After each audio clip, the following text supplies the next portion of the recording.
यहाँ पर मैं कुछ अपनी डाटा की एंट्री करता हूँ। मैंने यहाँ पर दिया जी नेम, उसके बाद BS बेसिक सैलरी, ठीक है, HR house rent, CON convince allowance, ठीक है, और GS ग्रॉस सैलरी, और PF private fund, IT income tax, DED deduction होगा, और NS होगा आपका नेट सैलरी। ठीक है जी, ये मैंने यहाँ पर कुछ फील्ड को ऐड किया और इनको बोल्ड भी कर दिया। ठीक है जी, अब इतनी ही फील्ड्स ऊपर मैं सिलेक्ट करता हूँ और इनको साथ के साथ मैं कर देता हूँ मर्ज। यहाँ पर आकर क्लिक किया तो इन्हें मर्ज कर दिया, और यहाँ पर मैंने लिखा ABC, कंपनी नेम कोई भी हो सकता है,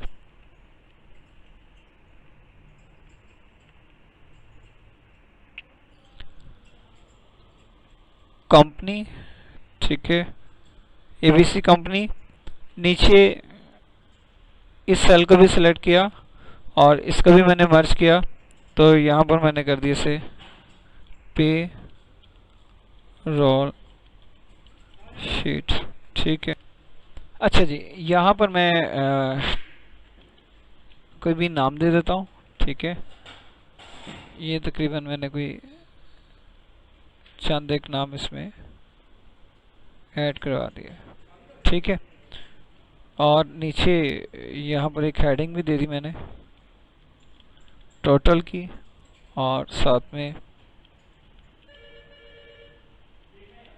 एवरेज।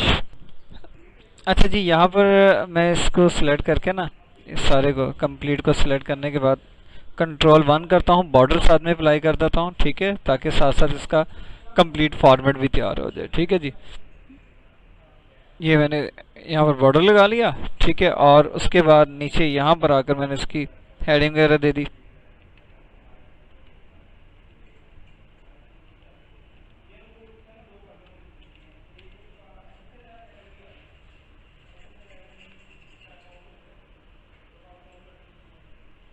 ठीक है जी,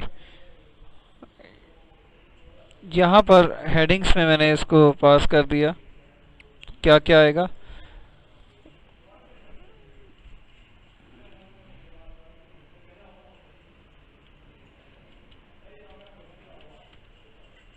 हाउस रेंट,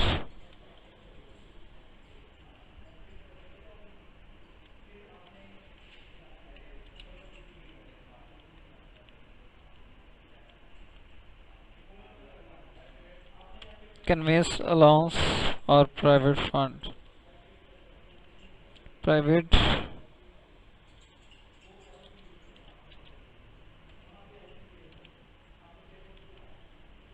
फंड, और उसके बाद आ जाता है इनकम टैक्स। ये मेरे पास कुछ हेडिंग्स आ गई हैं। ठीक है जी, और इसी के ऊपर हम लोगों ने काम करना है। ठीक है जी, क्लियर हो गया।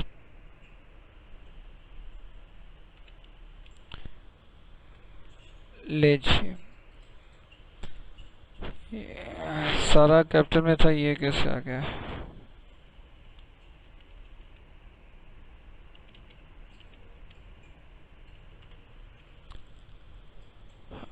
जी, हाउस रेंट 45%, ठीक है, कन्वेंस अलाउंस 10%, और 7% प्राइवेट फंड, और 5% जो है वो मेरे पास यहाँ पर आ जाएगा इनकम टैक्स। ठीक है जी, अब यहाँ पर आए बेसिक सैलरी, यहाँ पर आप दे दें, मैंने कहा जी 3,000, ठीक है, 5,000,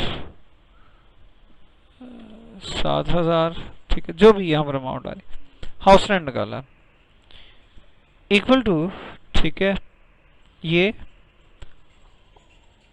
और मल्टीप्लाई बाय आपका ये हो जाएगा। ठीक है, और डिवाइडेड बाय 100। ठीक है,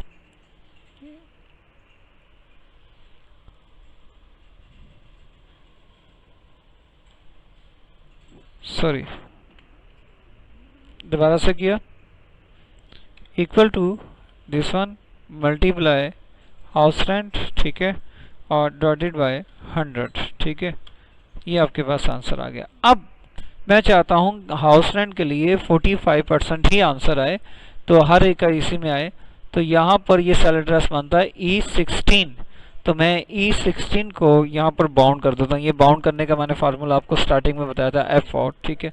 ये बाउंड हो गया। अब इसे सिलेक्ट किया और इसको यहाँ से पकड़ के मैंने ड्रैग कर दिया, ठीक है जी। यहाँ तक मेरे पास आंसर आ गया। अब वैल्यू आप यहाँ पर अपनी मर्जी से देते जाएंगे और आंसर आपके पास आता चला जाएगा, ठीक है जी, जिसकी भी जो जो अमाउंट बन रही होगी, ठीक है जी। ये हो गया।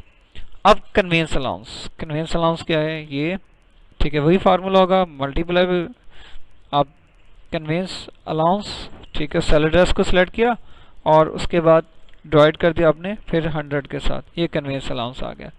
ग्रॉस सैलरी, अब इन तीनों को आप जब सम करेंगे, ठीक है, इसको सम किया तो ये आपके पास ग्रॉस सैलरी आ गई, ठीक है जी। अब यहाँ पर हमने करना है प्राइवेट फंड। आपका प्राइवेट फंड आपकी बेसिक सैलरी भी होगा मल्टीप्लाई बाय, ठीक है, 7% डिवाइडेड बाय 100, ठीक है जी। और इसके साथ भी इसी तरीके से इसको हम करेंगे F4 से बाउंड, ठीक है, और इसको यहाँ से पकड़ के कर देंगे ड्रॉ। हाँ जी, बाउंड हो जाएगा, ठीक है। पॉइंटर को उसके सेंटर में रखने के बाद फिर इक्वल टू, ठीक है, बेसिक सैलरी, ठीक है, मल्टीप्लाई बाय आपका इनकम टैक्स, ठीक है, डिवाइडेड बाय 100, ठीक है। पॉइंटर सेलेक्ट किया, E और 19 के सेंटर में पॉइंटर रखा और फिर F4 कर दिया, ठीक है, एंटर किया। अब इसे सेलेक्ट करने के बाद इसको ड्रैग कर दिया, ठीक है। अब आपने डिडक्शन इसमें से करनी है। मैंने इक्वल टू सम लिखा और इन दोनों को प्राइवेट फंड और इनकम टैक्स को मैंने यहाँ पर क्या कर दिया, जमा कर दिया, क्योंकि प्राइवेट फंड भी आपका निकलना है और इनकम टैक्स भी आपकी निकलनी है। तो अब क्या होगा, आपके पास यहाँ पर ये भी बाउंड करना था, ठीक है। आपके पास ग्रॉस सैलरी, ठीक है, और डिडक्शन, ठीक है, ये दोनों माइनस होंगी तो आपके पास क्या आ जाएगा, प्राइवेट नेट सैलरी आ जाएगी। मैंने ग्रॉस सैलरी प्लस किया यहाँ से आपके ये वाला डिडक्शन वाला सेल एड्रेस, सॉरी, ये सेलेक्ट करना, इक्वल